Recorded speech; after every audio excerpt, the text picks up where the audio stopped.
When flying home from my recent travels, where I had the opportunity to share at homeschool conventions in South Carolina and Nebraska, I was perusing the headlines when I saw a school in Harrisburg, Pennsylvania that recently issued 500 suspension notices, nearly half the student body, to students who had amassed too many unexcused absences from classes.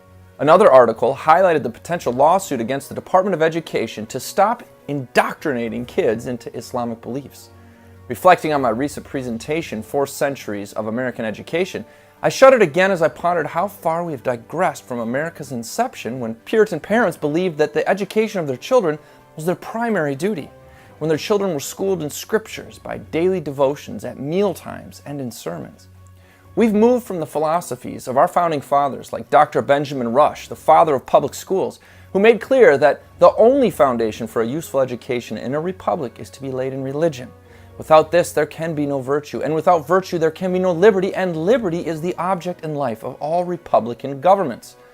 Then there were universities like Yale that admonished students that, above all, have an eye on the great end of your studies, which is to obtain the clearest conceptions of divine things and to lead you to a saving knowledge of God in His Son, Jesus Christ. To the detriment of America, we have migrated to the modern philosophies of education, like that of Horace Mann, who stated, "The state is the true parent of the child. Society, in its collective capacity, is a real, not a nominal sponsor and godfather for all children." This modern process was begun in 1840s by men like Horace Mann and Robert Owen, and later continued by Robert Dale Owen and John Dewey. At the time of this reform movement, which included a major push for state-supported and state-controlled school systems, the literacy rate was much higher in America than it is today without them. So why did there exist a desire for state-controlled schools? In his book, A Basic History of the United States, Clarence B. Carson concluded, the public school movement was always more than simply an effort to have schools provided at taxpayers' expense. It wasn't simply an effort to have an educated electorate, as the franchise to vote was extended to more people. As is sometimes alleged, the most zealous of the reformers were determined to use the power of the state by way of the schools to break the hold of religious tradition and the inherited culture, and to change society through the child's training.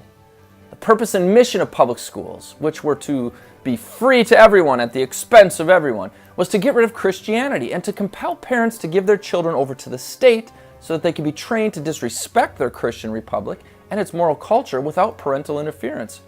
For over 150 years, the government-run school system has become more and more entrenched and more expensive, all the while purporting to care about the kids. Unless and until education is done God's way, under the influence, control, and jurisdiction of the family, there is no hope for any improvement. This is Jake MacAulay with the Institute on the Constitution, bringing you the American View.